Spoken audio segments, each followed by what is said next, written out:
Let's talk about Atomic Kings. You have this. How long has this group been around? About 2 years, 2 to 3 years. Okay. Right after COVID.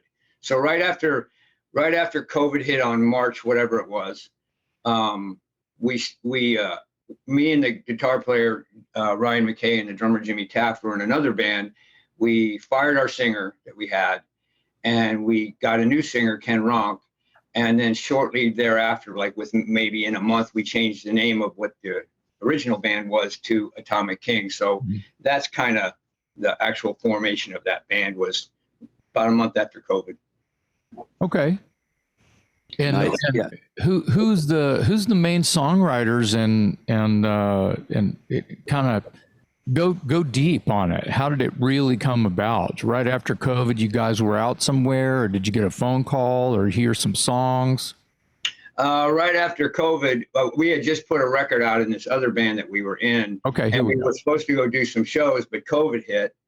And then we realized we weren't going to be able to do any shows. Along the way, we decided to write new songs for this other band called Kings of Dust. I don't want to dance around it too much. Okay. And really short into the period of writing new material, we realized that we had kind of outgrown the singer. The style that he was kind of trying to do didn't really fit anymore with the direction we were going on. We were getting a little bluesier, a little funkier, a little more soulful sort of thing. We were kind of going off in an even more 70s direction than we had been in previously. And so we decided that it would be, a good time to, since we couldn't do any live shows and we weren't happy with what was being brought to the table from a vocal, lyrical content, we decided to part companies with that singer. And then we got Ken, who is like a local legend here. He's the guy, and arguably the best rock style for that kind of, blues rock, Paul Rodgers, Zeppelin, that sort of thing, Greg Allman. He has that kind of voice. And so we brought him into the band. He immediately started writing to the material that we already had without hearing what the previous singer had brought to the table. We just said, here's a couple songs. What can you do? And right out of the box, it was like, oh, that's what this is supposed to sound like. So we knew we had found our guy, and then the writing process progressed. And then the record's been out about, 2 months, maybe 6 weeks. Yeah. But the writing process is usually either me or Ryan will come up with a couple of ideas, a riff, a verse, a chorus, whatever. And then I'll play it for Ryan and he'll add to it, or he'll play me what he has, and then I'll add to it. We get kind of a very loose arrangement of what we're going to do. We take it to rehearsal. Then Jimmy gets to kind of interpret it the way that he feels it should be done. Ken starts writing melody line and lyrics right from the get-go. The thing I like about Ken, he's a lot like Ray Gillen was in Badlands. Mm-hmm. Ray would, Jake and I could be just screwing around on some riff that Jake had, and Ray's already writing lyrics and melody lines. Yeah. And he's already coming up with stuff, and we're going, well, we're just messing around. Oh, I really like it. Ray always liked everything that we came up with, or Jake came up with. Ken likes everything that me and Ryan kind of come up with. And so even if it's just us messing around, he's like, oh, we should do something with that. Yeah. So that's a really good problem to have as a singer that sings right from the get-go. The problem with the other singers, we never knew what he was coming up with till almost we were in the studio. And then when we would kind of get there, we'd be like, I don't know. Can we change a little? I'm not sure. So when we were doing it right before we parted company, we were recording it and listening back to it like the work tapes. And we were like, I don't know. And so it kind of ended up like that. Yeah. So now it works really good because Ken's in right from the get-go. Jimmy is in right from the get-go. And so in the end, it ends up being written by all of us. But the originating idea is normally coming from Ryan or myself. Now, the caveat to that is there's a song on our record called Jimmy's Page, a little play on words there. Right. And Jimmy, the drummer, wrote that, and actually he even played the acoustic guitar on the record for it. So he's a capable writer as well. There's another song called Running Away that started out Jimmy just playing some drum beat, and we liked it, and Ryan added to it, then I added to it, and then we all added to it and morphed it into a song. So we're never sure where it's going to come from. It could be just I'll give you even a better example. We were doing a show in March here, and the guy wanted me to just play some simple noise on my bass for sound check. So I started playing this kind of crazy thing in E, between all the different spots you can play E on the bass for the sound check. And as we were doing it, I was looking at the people out in the audience, and they were all bopping their heads to what I was doing.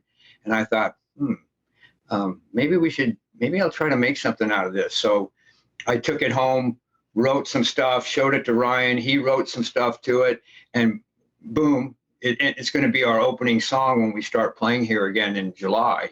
Wow. And it's based out of just us fooling around in soundcheck. So yeah, I love it when that happens. It's kind of a cool thing. It's kind of a gift. I mean, it's like, because you know how hard people sit there and they'll have songwriting sessions. I always find that amusing. Okay, we're going to get together on Thursday. Every Thursday we get together. We're going to write a song. We're going to come up with something. I'd be like, are you insane? I can't write that way. If I need to write, if I need a riff, I just hop in the shower, and while I'm washing my hair, I'm going, and then I get out of the shower and I get my bass, and okay, got a riff right here. So. Yeah, the best shit is going to come from when you're not thinking about it. You're disconnected. That way, it's like real and juicy and makes sense that way. I got to have almost something else going on besides it, so I can not really be so focused on, trying to get every nuance of whatever it is that's in my head down, because I don't write on the bass, I write in my head. So I'll work it out in my head. Ryan always says it's really funny because I have like a 24-track studio in my head, and I'll write down, I'll get all my parts sorted out, and Ryan will say, do you have it on tape? No, it's all right in here. And then I just show it to him, and he's always amazed that I can remember all of it. How can you remember all that? Because I'll have the whole arrangement that I want to use, and then once the song is written, then I'll take it home, and there's a tape copy somewhere, but I don't ever listen to it. And they listen to it, but I go home and I just play it back in my head, and then I do a lot of the arranging for what we do. Okay. And I start picking parts out of here or there or whatever, and then Ryan will come in, will get involved, say, I'm thinking this, and he'll go, yeah, that's cool. How about a little more of this? Or Jimmy will say, what about if it had this? And so it really ends up being a group effort.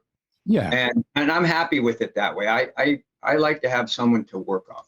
I think that there is the gift is the vision that an artist might have. Doesn't have to be recorded or on paper or anything until you have to show it to a group of people so you can perform it or record it. And it's very well documented. Now, people might argue with me, but there's other rock artists, and this is the part where people might argue with me. James Brown and Michael Jackson didn't ever play instruments, but they could write songs. And then when it came down to like, okay, here's the bass line, and they'd sit right there with the bass player and beatbox out the bass line, and they wouldn't leave that dude's face until he played it right. Yep, you got it 30 minutes later, right? They move on to the piano player. Here's your piano part. They're singing these parts.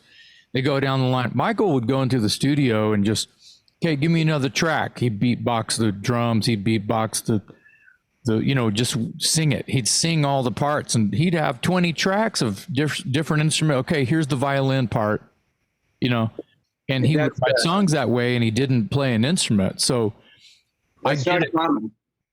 No, it's not uncommon. It's actually beautiful art. So are you based out of Phoenix, Greg? Yeah, I live in Phoenix. So Atomic Kings is basically a Phoenix-based band. Yeah.